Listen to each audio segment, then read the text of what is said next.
Boa tarde a todos. Hoje, dia 31 de maio de 2022, estamos com mais um fórum de discussões no ciclo gravídico, puerperal e neonatal, promovido pelo Grupo de Enfrentamento à Morte Materna, Infantil e Fetal de São Paulo. Meu nome é Suzete, sou enfermeira, faço parte da Saúde da Mulher, aqui da Secretaria de Estado da Saúde. E hoje estamos com um novo convidado, o professor Dr. Fábio Fernandes Neves, mestre em Ciências Médicas pela Universidade de São Paulo. Então, vamos substituir esse modelo existente. Doutorado em Ciências Médicas pela Universidade de São Paulo também, MBA em Gestão Hospitalar e Sistemas de Saúde pela Fundação Getúlio Vargas e professor associado do Departamento de Medicina da Universidade Federal de São Carlos. Hoje o nosso tema é dengue e gestação e a nossa mediadora, a doutora Rossana Pucinelli. Seja muito bem-vindo, doutor Fábio. Boa tarde, muito obrigado pelo convite, é um prazer, né, tratar de tema tão importante, tão relevante, né, que é tentar reduzir morte materna, né. Como está aí na minha apresentação, eu não sou obstetra, né, então questões mais diretamente ligadas à conduta obstétrica, eu vou pedir apoio à professora Rossana, né. Mas eu tentei desenhar essa aula de uma forma bem prática, no formato de caso clínico, e algumas questões para reflexão, né? A ideia não é fazer uma aula de cátedra, não, uma aula muito formal, tá bom? Devo gastar aí de 30 a 40 minutos, depois a gente pode aí abrir um bate-papo e trocar experiências sobre o tema.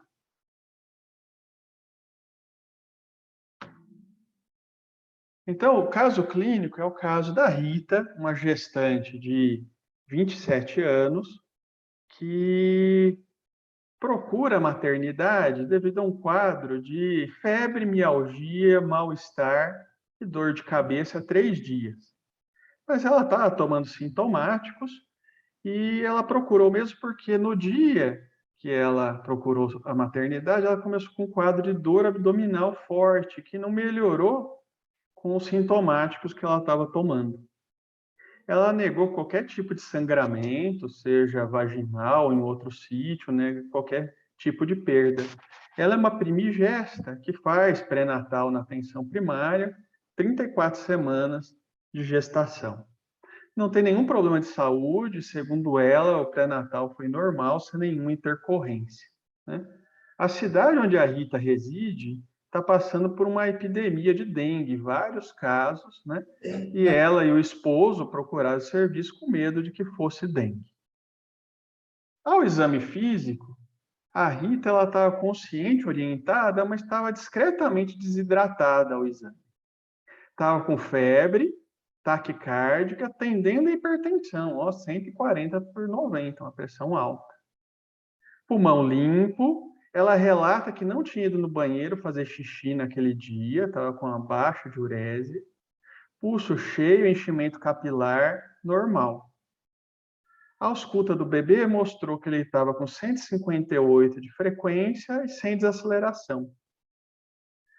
O exame abdominal, ela tinha um abdômen gravídico, estava normotenso, ela tinha uma dor, sim, abdominal, mas sem sinais de peritonismo na topografia de fígado, hipocôndrio direito, né? O útero tinha uma altura compatível com a idade gestacional e não tinha contrações, um tônus uterino normal, né? Como ela não tinha nenhum sinal de sangramento, não tinha petequias, né? Optaram por fazer uma prova do laço na paciente e que veio francamente positiva, né? Então, só lembrando, como que a gente faz prova do laço, né? Eu vou insuflar o manguito na média da pressão. Então, se estava 14/9, eu pego a média, né, 230, divido por 2, que daria 115. Coloco em 115, nesse caso, espero 5 minutos, ou até aparecer petequias, né? E se numa área de 1 polegada quadrada, ou seja, 2,5 por 2,5, eu tiver mais do que 20 petequias no adulto, eu considero a prova do laço positiva. No caso dela, não precisa nem contar, né? Tem centenas de petequias, né? Aqui é a marca de onde estava o manguito, né? Então, uma prova do laço positiva. Então, vamos cada um tentar resolver aí as questões que eu fizer e anota ou guarda na cabeça, né? Se ela tiver o diagnóstico de dengue, qual seria a classificação do quadro de dengue, né, da Rita? Grupo A, grupo B, grupo C ou grupo D? Esses grupos têm a ver com prognóstico, com mortalidade, né, com letalidade, mas tem a ver também com conduta. Então, é uma classificação que ela é muito prática, que vai definir se interna ou não interna, se faz soro endovenoso ou oral, né? Qual que é o nível de atenção. Então, essa classificação é bem prática, a gente precisa estar afeito, né? Primeiro, será que ela é dengue? A Rita tem, sim, definição de caso suspeito de dengue, porque ela mora numa área endêmica, ela nem viajou, ela mora numa área que está tendo uma epidemia, então ela tem um nexo epidemiológico. Ela tem uma doença febril aguda, ou seja, ela tem 3 dias de febre, e 2 ou mais das seguintes manifestações. Ela tem dor de cabeça, ela tem mialgia, ela tem artralgia e ela tem prova do laço positivo. Só bastava 2, né, dessas manifestações, ela tem 4. Então, a Rita é sim um caso suspeito de dengue, né, clínico e epidemiologicamente suspeito. Então, o que a gente tem que fazer nesse caso, né? Temos que responder 2 perguntinhas. Primeiro, a Rita tem sinais de alarme?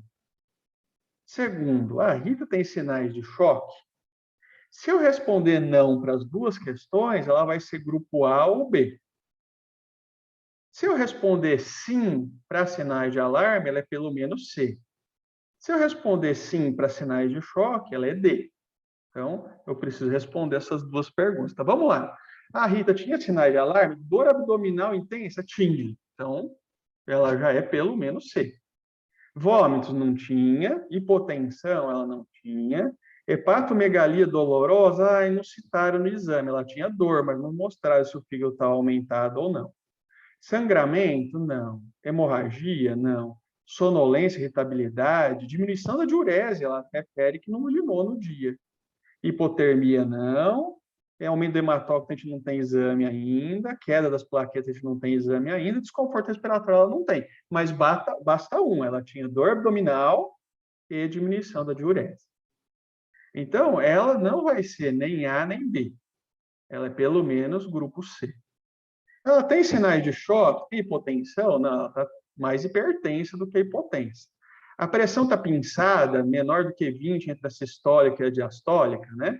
Não, a dela era 140/90, né? Então tem 50 de diferencial.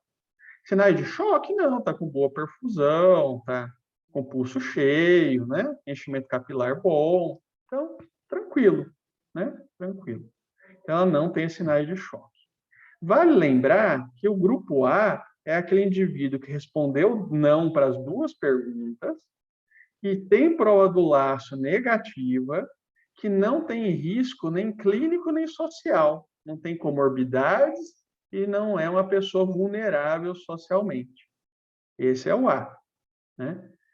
Toda gestante é pelo menos B. Por quê? Porque, em termos de dengue, o fato de estar gestante faz com que piore o prognóstico da dengue, a maior mortalidade por dengue na gestante. Então, gestante nunca é A. Nunca vai ser tratado em casa. Toma seu sorinho de reidratação em casa, né? Então, vai ser pelo menos B. No caso da Rita, ela é C. Então, a classificação para ela seria C. Como realizar a hidratação da paciente? A gente sabe que o principal mecanismo fisiopatológico da dengue é a associação de vasodilatação e extravasamento vascular. Então, os pacientes com dengue, eles têm uma depressão do intravascular. Então, é fundamental que você faça a expansão desse intravascular. De que forma, em que velocidade, vai depender da gravidade do paciente. Então, a gente teria possibilidades para hidratação oral em casa. Vai lá para casa, toma 80 ml aí de soro por dia e beleza. Hidratação oral supervisionada. Vamos colocar ela aqui na maternidade, botar no leito de observação, ver se ela não vai vomitar, né? Vamos pegar esses 80 ml e fazer mais rápido nas primeiras horas, ver se ela aceita bem, né? Pedir alguns exames, depois a gente vê se vai dar alta ou não. A outra possibilidade é eu fazer soro fisiológico parenteral, endovenoso, 20 ml por quilo por hora. Ou fazer em pinça aberta, 20 ml por quilo em 20 minutos, 3 vezes mais rápido, correr pinça aberta. Teria essas 3 possibilidades, essas 4 possibilidades para rir, né? Então, a hidratação, a forma de hidratação vai depender do grupo. Se a Rita ela é grupo A, vai ser orientado em casa. Toma lá 1/3 de soro de reidratação, 2/3 de outros líquidos, separa lá uma vasilha para dar os 80 ml por quilo de peso e em casa. Qualquer coisa, se tiver algum sinal de alerta, você procura o serviço de saúde. O grupo B, eu vou iniciar a hidratação oral, mas vou pedir exames, né? E vou observar se a paciente consegue ingerir os 80 ml por quilo por dia. Então, eu vou pegar 1/3 disso daí e pôr nas primeiras 4 horas e ver se a pessoa consegue beber. Ah, está vomitando, não consegue ingerir, a gente passa para endovenoso. Ou se os exames vieram alterados, né? O C é sempre internado, pelo menos 48 horas, para você observar. E o D não é só internado, é internado em leito monitorizado, né? Então, no caso da Rita, por ser C, nunca oral, nem internado, sob observação, nem em casa. Ela iria aqui, né? Então, grupo A, oral, 80 ml por quilo. 1/3 de salina, vai passar um soro de reidratação. 2/3 do que ela quiser beber, suco, água, o que ela quiser. Grupo B, você vai fazer supervisionado e vai passar 1/3 mais rápido. Vou pegar 1/3 daqueles 80 ml por quilo, né? Então, vamos supor que ela tenha 50 quilos. Vou pegar 4 litros, vou pedir para ela beber 1/3 dos 4 litros em 4 horas. Peço exames. Se o hematócrito estiver alterado para mulher maior que 44, né? A gente tem que pensar se ela vai conseguir hidratar por via oral, se não seria melhor fazer uma intravenosa, né? Repetir hemograma, se o primeiro tiver alterado, né? E sempre pesquisar sinais de alerta. Correu tudo bem, né? A gente pode dar alta e reavaliar diariamente, né? Até 2 dias sem fé. Então, ela conseguiu aceitar bem a hidratação, está bem hidratada, voltou a urinar, o exame não mostra nem plaquetopenia, nem uma hemoconcentração, né? Ela poderia ir de alta e voltar diariamente com o cartãozinho dela lá da dengue para acompanhar. No caso da Rita, grupo C, expansão endovenosa. 20 ml por quilo, né, por hora, via intravenosa, você pode repetir até 3 vezes e vai reavaliando de 2 em 2 horas. Hidratou bem, a pressão melhorou, está urinando, está tudo bem? Eu posso fazer isso mais lento, né? 25 ml por quilo em 6 horas. Está tudo bem, eu posso até espaçar mais, em vez de fazer o soro de 6 em 6, de 8 em 8 horas. Mas no caso da Rita, pelo menos 48 horas internada. O D, gente, aí é pinça aberta, é UTI, né? É reavaliação ali em cima, né? É muito importante. Se tiver com o hematócrito crescendo, mesmo com a hidratação, tem que se discutir fazer colóide, né? Fazer albumina, fazer alguma gelatina, né? E se ela tiver sinais de queda de hematócrito muito rápido, tem que ver se não tem sangramento, se não precisa de transfusão de hemácia, de plaquinha, né? Então, a Rita é endovenoso e internada, pelo menos 48 horas, né? Então, para ela, seria essa daqui, ó, né? Soro fisiológico, 20 ml por quilo, parenteral. Uma coisa muito importante, gente, gestante já tem um estado, né, fisiológico de hipervolemia da gestação, né? Além disso, pode ter hipoalbuminemia, ou pela gestação, ou até mesmo pela fase aguda da dengue, né? Então, a gente sempre deve fazer essas expansões, né? nos pacientes de risco de congestão de forma parcimoniosa, né? Não é que eu vou correr lá os 20 ml por quilo, vamos por 1.000 ml, pinça aberta e largo. Não. Então, eu corro 200, vou lá, ausculto, ver se não tem turgência jugular, se não está estertorando, se não ficou dispneica. Corro mais 200, vou lá, reavalio, né? Então, de forma parcimoniosa. Você não vai fazer a continha, largar lá correndo e não reavaliar a paciente, né? Então, isso é muito importante. A gente deve fazer de forma parcimoniosa. Quais exames solicitar para a Rita, o interno, que está lá na maternidade? Doutor, eu vou pedir os exames. O que eu peço?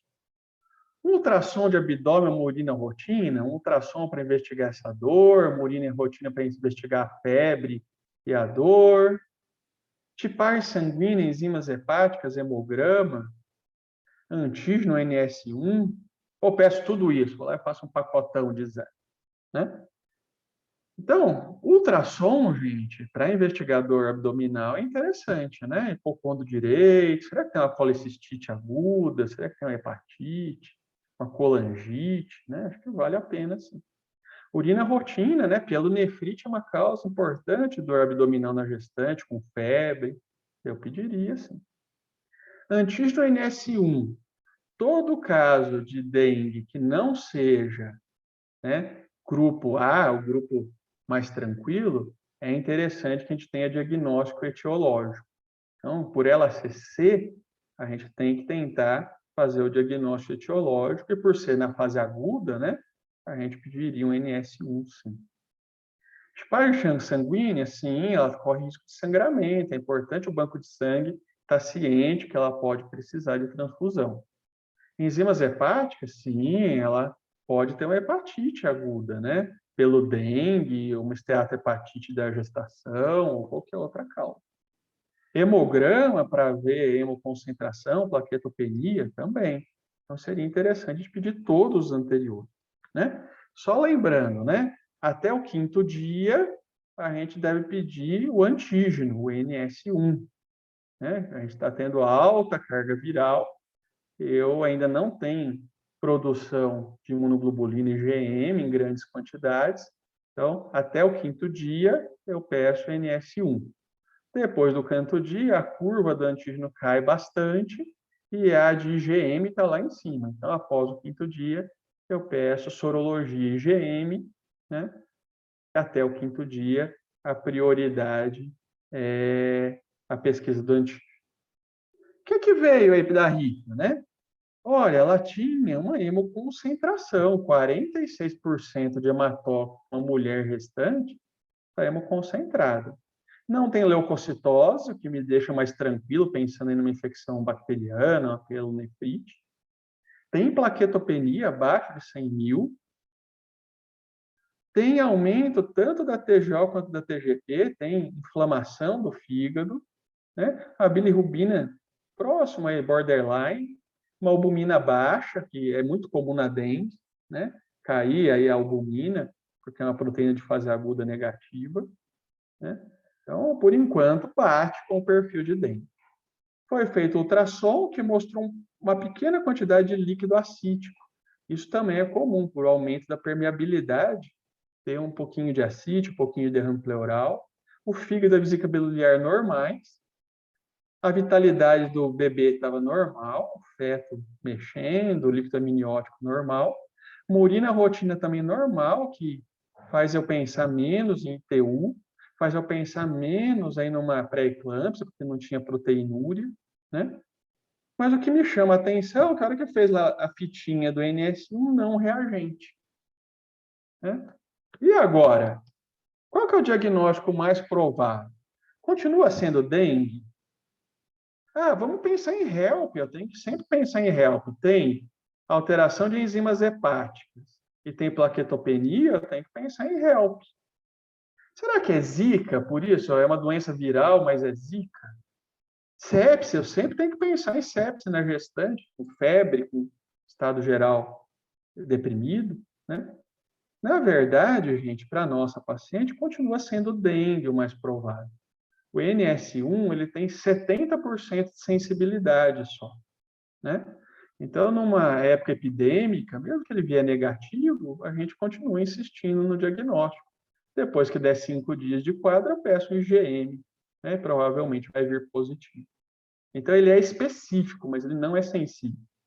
Zika não costuma atacar o fígado, não costuma ser um quadro grave. E quase todos os pacientes têm racho cutâneo, a nossa não tinha, né? HELP, vamos acompanhar se essas plaquetas melhorarem, se a hemoconcentração melhorar, se as enzimas melhorarem, provavelmente não é HELP, né? Mas o que justificaria a febre alta da paciente, né? Normalmente, HELP não cursa com febre. Também não tem hemólise, né? A bilirrubina indireta é normal. Então, não sei, acho pouco provável. Depois pedir para as obstetras aí opinarem. Sepse, qual o foco? A urina 1 é normal, não tem nada no pulmão, não tem corrimento para pensar, né, numa infecção uterina, né? Da onde? Pele, não tem nada. Então, assim, se tem o hemograma também, não tem leucocitose, né? Eu continuaria pensando em dengue, mas diagnóstico diferencial com outras doenças virais, né? Sarampo, rubéola, varicela, tem que sempre ser pensado, né? Zika, chikungunya, né? HELP tem que estar sempre no diagnóstico diferencial. Internou com plaquetopenia, internou com alteração de enzima hepática, tem que estar, porque não necessariamente aparece todas as letrinhas ao mesmo tempo. Eu posso ter isso progressivo.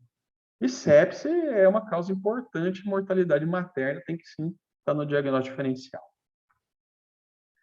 O esposo da paciente questiona a possibilidade de operar a paciente. Eu não quero que meu filho morra de dengue. Eu sei que dengue mata, que é uma doença grave. Ô, doutor, tem como operar aí meu filho? Tirar o meu bebê? Já está com 34 semanas, já está grandinho. Né? Tem como? Então, o que a gente faria nesse momento? Não, não vou operar, não. Eu vou interromper a gestação, mas induzindo, né? Um parto normal. Não, vou indicar cesariana de urgência. Dengue é grave, pode matar o bebê. Vou fazer cesariana, mas só se entrar em trabalho de parto. Se não tiver em trabalho de parto, eu deixo seguir. Ou não, eu só vou resolver a gestação se tiver indicação obstétrica. Ou se indicação materna ou indicação fetal. Quanto menos mexer, melhor. Né? Então, gente, a recomendação no caso da dengue é quanto menos mexer, melhor. Tá? Paciente com dengue, ela tem um risco de hemorragia materna muito grande, tanto no parto quanto no puerpério, né? E o risco de transmissão vertical é bem pequeno, a gente tem algumas dezenas de casos na literatura, não é algo muito comum. Né? Vamos proteger o bebê, tirar ele da barriga da mãe. Não. Né? Então, a gente ia tirar um bebê prematuro da barriga da mãe, colocar ele todos os riscos de fazer nação prematura, um risco que é mínimo de pegar dengue. Né? E se pegar também, né, no recém-nascido, não é algo muito grave, né, de alta letalidade. Então, o adequado é, quanto menos manipular essa mãe, seja através de indução, de parto instrumentalizado, de parto cirúrgico, é melhor. É esperar esfriar o processo, a dengue passar, se a mãe ficar febril, né? Deixar a gestação seguir normalmente. Como que evoluiu a paciente? No dia seguinte, depois de toda aquela expansão de soro, pediram mais exames dela, ela melhorou a dor, ficou febril, né? Passou a urinar normalmente, uma urina clara, em bom volume, né? Foi colhido um novo hemograma. Olha como que era o hemograma, como ficou. Diluiu o hemograma dela. Caiu hemoglobina, caiu eritrócitos, caiu hematócrito, caiu leucócitos, caiu plaqueta.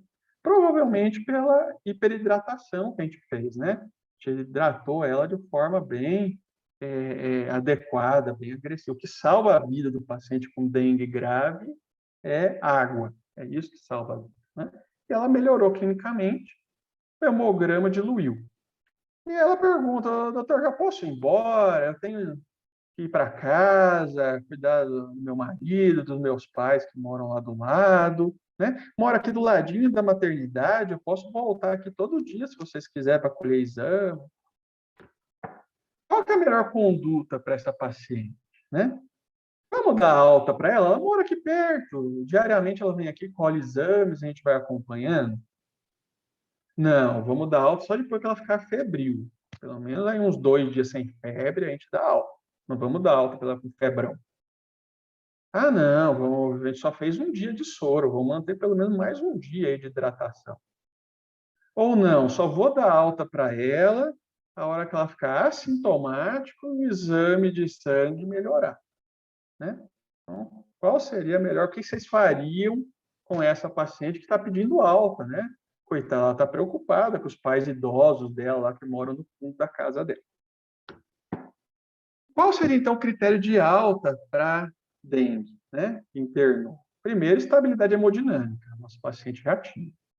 Tem que estar febril, né? Ela não tem 48 horas afebril, então não daria para dar alta. Estado geral tem que melhorar, ela já estava melhor, parou de ter dor, estava tranquila. O hematócrito tem que normalizar e permanecer estável, pelo menos 24 horas, né? Então, estava hemoconcentrada, você hidratou, mas se eu não mantiver a hidratação, pode hemoconcentrar de novo. Então, eu tenho que observar pelo menos mais um dia e ver se vai estar o hematócrito normal. Plaqueta tem que estar maior que 50 mil. A dela estava 65. Mas em elevação, a dela estava em queda. Caiu de 80 para 65 mil. Também não tinha critério de alta. E a ausência de sintomas respiratórios, ela não teve momento nenhum, né? Mas o que a gente responderia para ela? Não, está cedo, amanhã nós vamos repetir os seus exames, se você permanecer sem febre, né? Se você não tiver hemoconcentração e se sua plaqueta estiver subindo, a gente te dá alta, né? E assim foi feito, repetir os exames, e ela estava tudo bem, e ela foi de alta, felizinha, né? Assintomática, sem dor, urinando bem, né? Mas aí o marido e ela chamam a equipe médica e perguntam: e agora, doutor? O que vai acontecer com a gestação? Ela melhorando? Tem algum problema para o meu bebê? Tem algum problema para a mãe? Né? Qual orientação você daria? Olha, como na Zika, a dengue pode levar a uma formação, principalmente de sistema nervoso central. Então, é importante a gente acompanhar. Pode ser que o bebê nasça com algum problema. Ah, não, fica tranquila. O único problema é que o bebê pode nascer com dengue, viu? Então, está de 34 semanas, mas o vírus vai ficar incubado na mãe. Então, a gente tem que avisar o neonatologista para ficar de olho nesse neném, porque é muito comum o neném pegar dengue da mãe. Olha, há um maior risco dela desenvolver, né, hemorragia e pré-eclâmpsia se ela entrar em trabalho de parto. E, finalmente, né, não, passou a fase aguda, esquece. Se não aconteceu nada enquanto você estava com febre, agora a gestação tem risco habitual, né? Então, qual orientação você daria para essa mãe, né? Então, essa daqui, ó, que é a maior risco materno, é a mesma, viu? Eu vou mostrar para vocês aí esses riscos. O vírus do dengue não é teratogênico, não causa uma formação igual a Zika. Zika é uma doença benigna para a mãe, né? E grave para o feto. O dengue é o contrário, uma doença grave para a mãe e benigna para o feto. A transmissão é frequente? Não, tem algumas dezenas de casos na literatura, né? Quando você consegue comprovar uma transmissão, você publica, não é algo que todo mundo vai pegar. Não é super raro, mas também não é comum. Então, não precisa preocupar, ainda mais se forem, quanto mais tempo passar entre a infecção pelo dengue e o parto, né? Vamos supor que nasça com 38 semanas, um mês depois. Muito pouco provável, né? Mas o interessante é que, às vezes, a criança desenvolve tardiamente o dengue, né? Até uma semana, 10 dias depois do parto. Há maior risco materno, eu vou mostrar isso, e após a fase aguda, a gestação tem risco habitual? Não. As crianças podem ter retardo, né, de desenvolvimento, as crianças podem ter baixo peso, né, não ganhar peso, ter restrição, e também há risco de prematuridade. Eu vou mostrar. Nós temos uma meta-análise publicada por essa autora de paixão, no Lancet Infectious Disease, de 2016. E, recentemente, há um ano atrás, teve um chinês que apresentou outra meta-análise com resultados discordantes. Mas o chinês incluiu um monte de estudo com metodologias questionáveis. Então, em vez de eu apresentar o do chinês, que é mais recente, eu vou apresentar dessa brasileira aqui, porque ela selecionou melhor os estudos, tá? Mas são poucos estudos. Então, qual que é o risco de aborto, né? Se a mulher tem dengue na gestação, ela tem um risco 3,5 vezes maior de ter um aborto do que uma mulher que não desenvolveu o risco, ou não desenvolveu dengue durante a gestação. Tá? Então, sim, fator de risco para abortamento espontâneo. Prematuridade, né? Qual que é o risco de uma gestante ter um parto pré-termo, né? Durante secundário à infecção por dengue? É 2,5 vezes maior. Tá?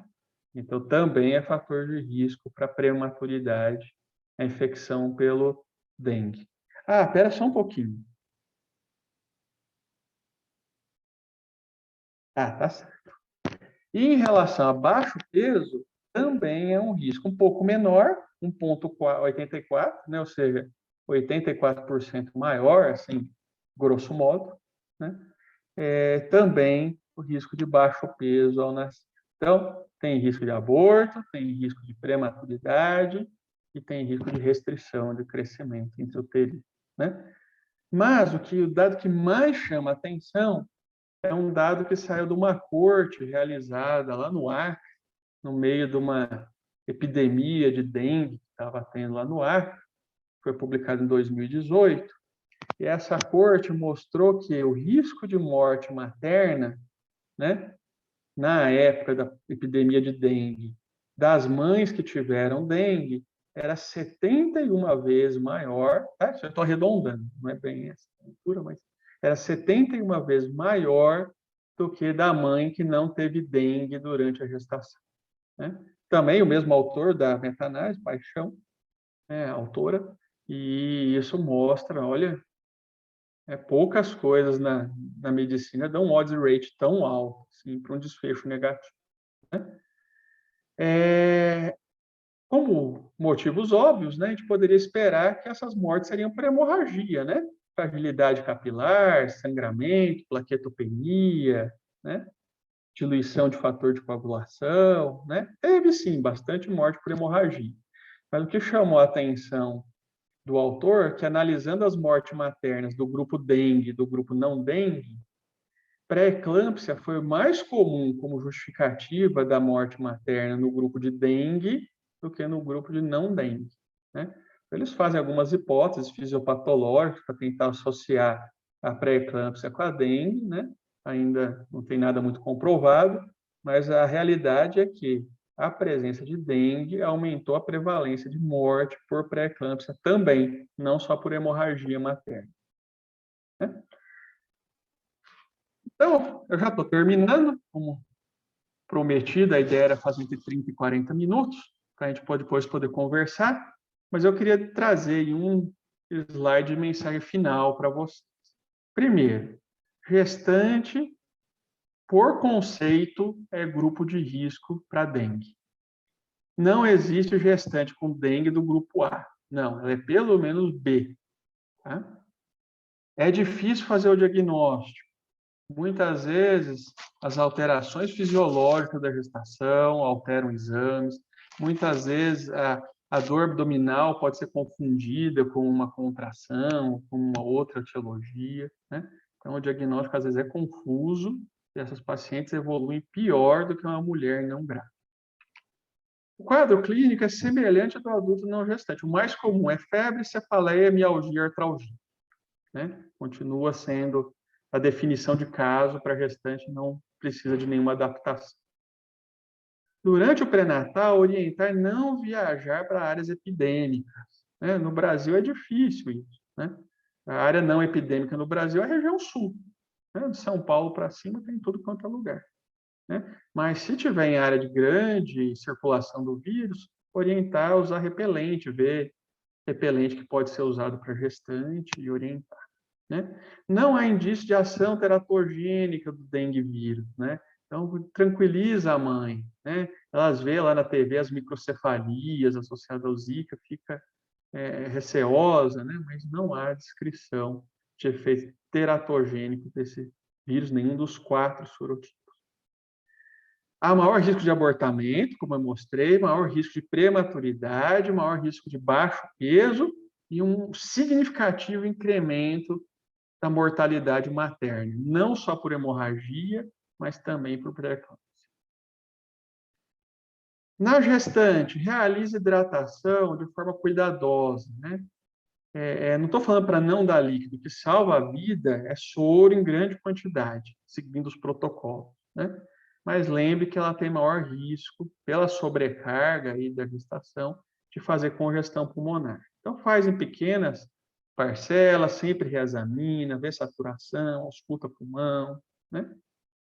A conduta obstétrica deve ser menos invasiva possível. Se não tiver indicação materna ou fetal, deixa evoluir, espera esfriar esse processo, né, agudo. É o melhor coisa.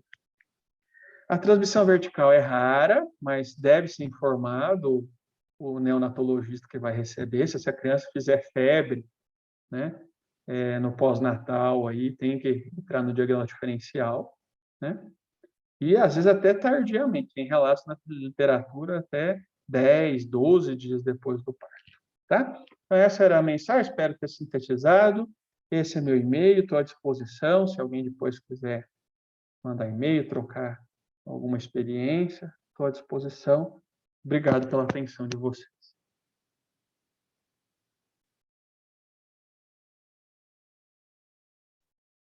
Muito obrigada, doutor. Eu queria fazer uma pergunta.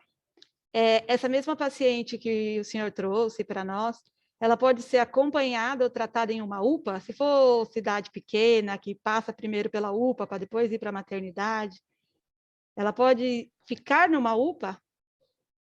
Ou é melhor Sim. encaminhar para a maternidade? Não. Se ela tivesse numa UPA, aí depende muito da complexidade, né, da UPA. Mas se for uma UPA normal, né, ela teria condição de hidratação endovenosa, né? Ela teria indicação dos exames básicos, né, solicitados, né? E pelo menos uma monitorização fetal ali, né? Agora, pelo menos uma ausculta, né, do feto, ver se está desacelerando ou não, né? Agora, a gente sabe que o grande problema nas UPAs é recursos humanos, né? Normalmente são plantonistas sobrecarregados e com alta rotatividade, né? O pessoal vai lá faz um plantão de 4 horas, de 6 horas, já passa para o outro, né? Então, acho que depende muito. Se for uma UPA com dificuldades de acompanhamento dos pacientes, aí é melhor encaminhar para uma maternidade, né? De retaguarda. Existem UPAs que eu conheço que existe uma enfermaria de observação, que fica um plantonista lá, com todo cuidado. Conheço UPAs que não, que quem cuida dos pacientes em observação é o mesmo que está atendendo as fichas lá, né? Então, acho que depende muito da condição da UPA, né? Mas não é mandatório para o hospital ou para a maternidade, não. Dá para se fazer hidratação endovenosa numa UPA. Muito obrigada. Fábio, tem vários parabéns aqui para você, né? Eu brinquei com a Elaine que eu vou te dar um diploma de obstetra, né? Porque o Fábio também ajudou a gente muito na SOGESP, né? No protocolo de sepse. Então, a gente já sabe da sua didática e como você faz, mesmo os temas mais complicados ficarem tão simples, né? Então, é uma alegria muito grande a gente estar aqui com você. Foi apontado aqui pela Janaína, né, que a gente discutiu uma morte materna por dengue E aí houve um problema bem interessante, e era isso que eu queria conversar um pouquinho com você, pensando um pouco também no que foi colocado naquele trabalho, onde se colocou um percentual alto de hipertensão, né? Então, a minha pergunta para você é assim, no caso que a gente discutiu aqui, né, houve até um mau entendimento da equipe hospitalar que recebeu a gestante, porque a gestante teve um diagnóstico correto de dengue na unidade básica de saúde, foi testada e deu positivo, né? Foi encaminhada porque estava com plaquetopenia, mas ao chegar no hospital, apesar do encaminhamento mencionar a dengue, ela foi tratada como HELP síndrome. Então, a minha dúvida é se, assim, pensando em pacientes não gestantes, se tem alguma coisa de aumento de pressão arterial, porque eu tenho um pouco de medo das pessoas, ainda mais agora que a gente está com um número grande de casos de dengue, né? Que a pessoa olha ali a plaquetopenia e sai achando que é HELP síndrome, e aí as plaquetas estavam baixas, resolveu, então, resolver a gestação, fez o parto, né? Uma coisa que a gente vai ter que aprender a acalmar a alma, né?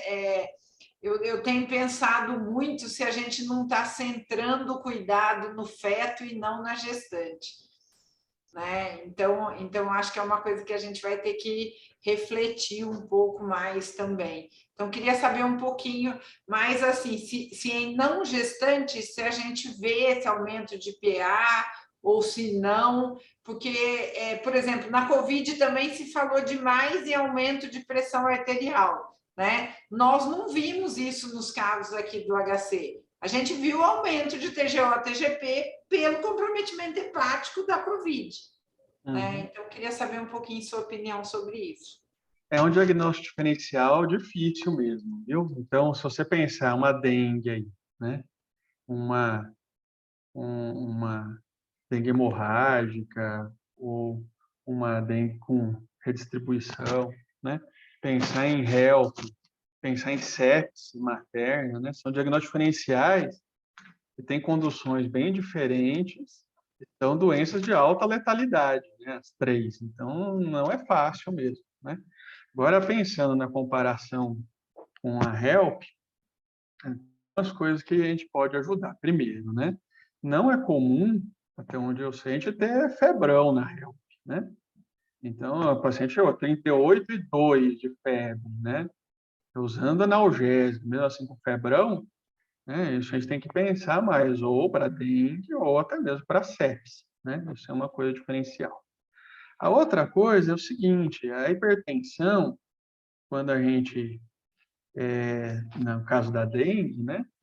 Ela é muito devido à condição hiperdinâmica do quadro febril, né? Então, a paciente está lá, taquicárdica, está com, né, pela febre, um volume sistólico aumentado, né? E às vezes pode ficar hipertenso, sim. A tendência é que você abaixando a febre, tranquilizando a paciente, dá uma dipirona, que esse estado hiperdinâmico, né? Às vezes está com dor, né? Às vezes está com desconforto, ela está com dor abdominal importante. A tendência é que você abaixando a temperatura, fazendo uma analgesia, que a pressão caia, né? Então é muito mais atribuído ao estado de estresse, né? Por outro lado, numa HELP, se você não fizer nada, a tendência da pressão é manter ou aumentar, né? Isso é uma outra coisa também que a gente deve pensar, né? E é interessante, a Elaine estava mesmo esses dias com um caso internado, né? Que foi colhendo os exames e foi tendo melhora das plaquetas, né? Internou como HELP, né? O paciente não tinha febre, mas tinha história de que na casa dela 2 ou 3 pessoas tinham pego dengue, né? E aí foi acompanhando e as plaquetas foram melhorando sem resolver a gestação, neném bem, a mãe bem, e a plaqueta só subindo, subindo, subindo, normalizou, pedir a sorologia, veio positivo, né? Então, a dengue é um quadro que a gente tem uma recuperação da medula rápida, né? Enquanto no caso da HELP a tendência é só deterioração se não intervir, né?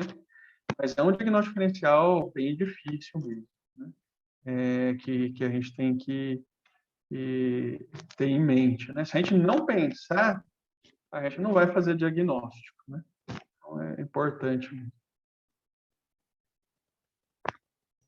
Mais uma dúvida. Na dengue, porque assim, uma coisa que a gente usa de diferencial na pré-eclâmpsia é, por exemplo, ter uma proteinúria positiva. Na dengue, isso pode acontecer? Não, porque aí é uma coisa bem simples, né? Uma proteinúria de fita ali que você vai mais para um lado ou para o outro, né? Eu acho que é o que você falou, é um diagnóstico difícil, né? Numa sepse, se for uma sepse urinária e tudo, você até pode ter uma proteinúria, né? No caso da dengue, nos casos graves, você pode ter hepatite, pode ter miocardite, pericardite, encefalite e nefrite. Pode ter, né? Hepatite, eu não sei se eu falei, né? Mas no caso, pode ter algum grau de proteinúria, mas nada perto de uma HELP síndrome, né? Pode ter traços, né? Se tiver acometimento renal. É raro, de todos esses acometimentos, renal é um dos mais raros, né? Normalmente se chega com a função renal alterada, é pré-renal, pela desidratação relativa que o paciente está, você hidrata melhor, né?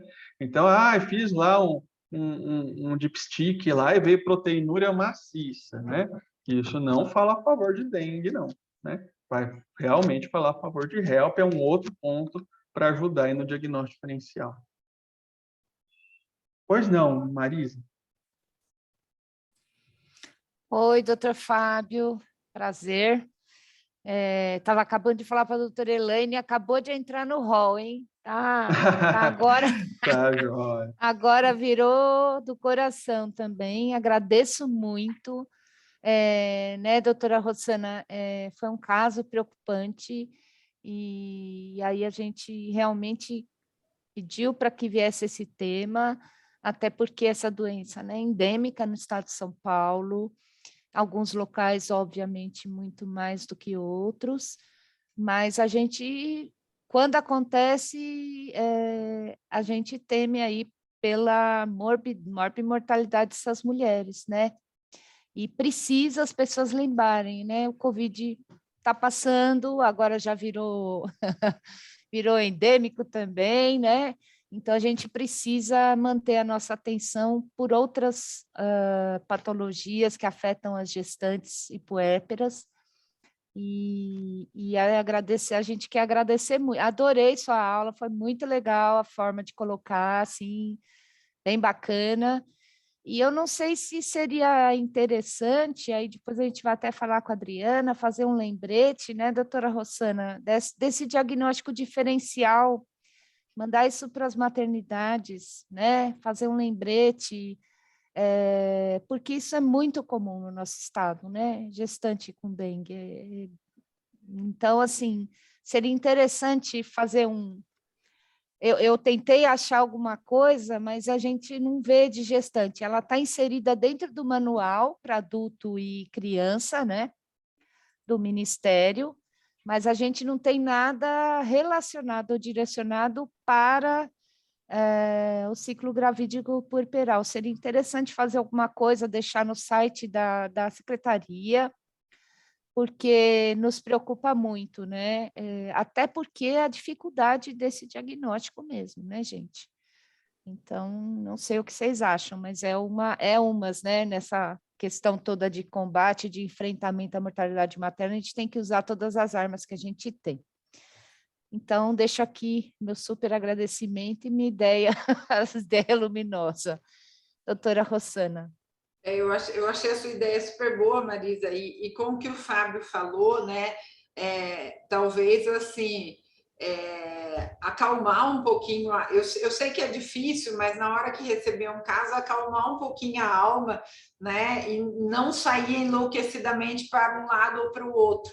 Eu sei que é difícil, porque se é dengue, eu tenho que hidratar. Se for uma pré-eclâmpsia, se eu me hidratar, eu posso ir para um edema agudo de pulmão. Então, assim, é difícil, né? Mas é exatamente o que você falou, né? Talvez se controlar a dor, hidratar devagar, um pouquinho, com cuidado, que você falou que a gente tem que ter com gestante, você ganha um tempo enquanto você está fazendo avaliação fetal, enquanto está colhendo outros exames, né? Eu acho que o que a gente precisa combater um pouco é a loucura de sair correndo e pôr a paciente na mesa para cesárea como sendo a primeira ação que todo mundo faz, né? Então, respirar um pouquinho, né? E aí depois, se tiver que fazer cesárea, faça a cesárea. Não estou dizendo para não fazer, não, mas para achar um caminho, né? Porque colocar na mesa também alguém que está com dengue hemorrágica, com uma plaquetopenia muito baixa, sem ter ali sangue, plaqueta, né? Você vai levar a pessoa a um risco muito grande, né? Então você tem que pensar, não tem. A gente precisa parar de banalizar a cesariana e entender que ela é uma cirurgia, né? E ela nem é uma cirurgia de um porte tão pequeno assim. Então, ter esse cuidado com esses pacientes que estão num risco maior, né? Rosana, quando eu era médico assistente, eu participei de um GT, né, da Secretaria de Estado de Saúde para avaliar as causas de morte por dengue naquele ano. Não vou falar quantos anos para não parecer que eu estou muito velho, mas a gente levantou 100%, a principal causa era subdose de hidratação. De todos os pacientes que morreram por dengue no estado naquele ano, acho que era 2004, 2005, há um tempo, né, todos eles tinham recebido dose insuficiente, diferente do protocolo. E naquela época, o protocolo já era super difundido. Qualquer site que você entrar e colocar protocolo dengue, aparece aquele slide que eu mostrei, né? Então, se eu pudesse, se eu tivesse direito a um slide só, né, o que eu ia colocar? Eu ia colocar uma cachoeira, ia colocar lá, né, as cataratas de Iguaçu, né? Então, o paciente chegou, né, é dengue, você fez diagnóstico, né? Não significa que não pode hidratar, hidrata com parcimônia, vai reavaliando, né? Mas se você não hidratar, né, a fisiopatogenia leva a uma deterioração cíclica, né? Então, o paciente está hipovolêmica, hipovolemia leva a dano tecidual hipóxia, e vai, né, uma cascata. Então, se fosse um slide só, ia ser uma cachoeira, né? Porque, sem dúvida, é o que salva a vida da paciente.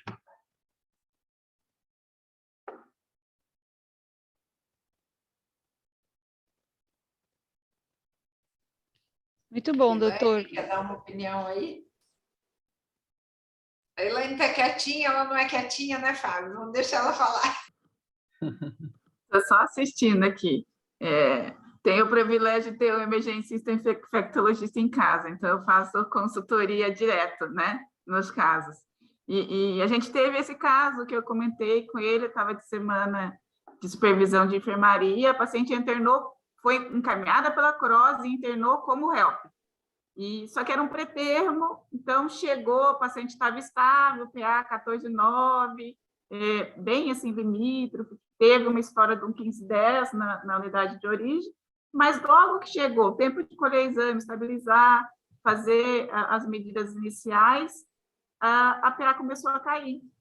E foi aí que a equipe falou assim, não, então vamos fazer corticoide para o feto e seriar de 6 em 6 horas os exames, para ver se a gente ganha umas horinhas aí de corticoide, pelo menos 12 horas, 24 horas, para melhorar o prognóstico dessa criança.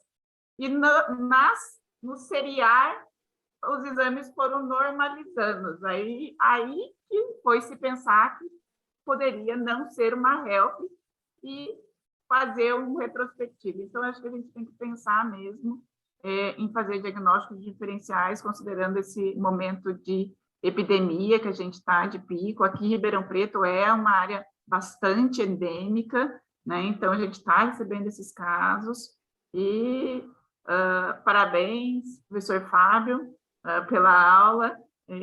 E como a Rosana falou, é o nosso consultor infectológico particular aí, que a gente só aprende com as aulas.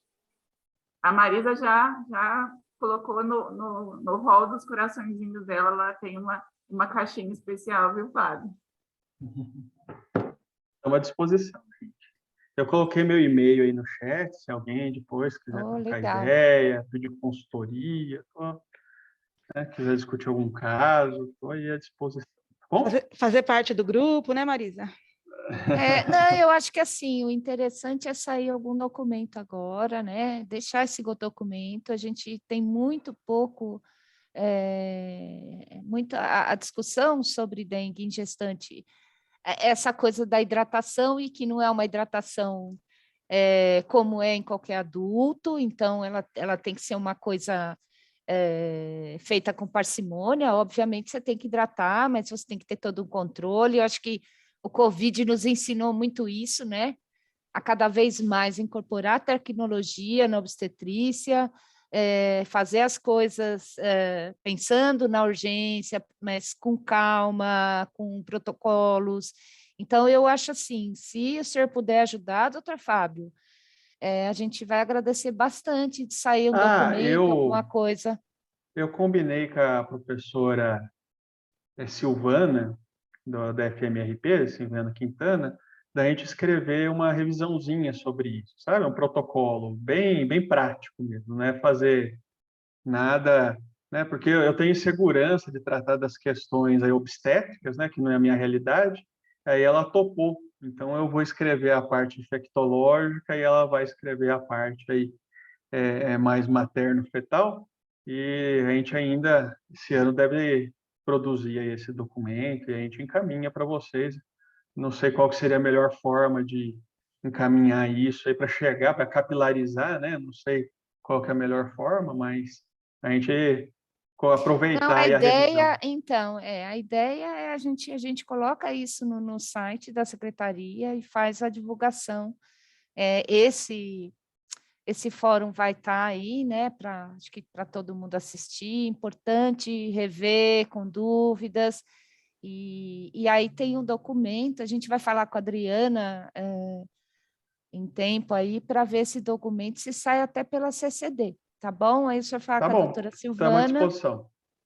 e vamos que acho que tudo que a gente fizer agora para reduzir aí chance de morte materna é válido, e a dengue está aí, está solta, né?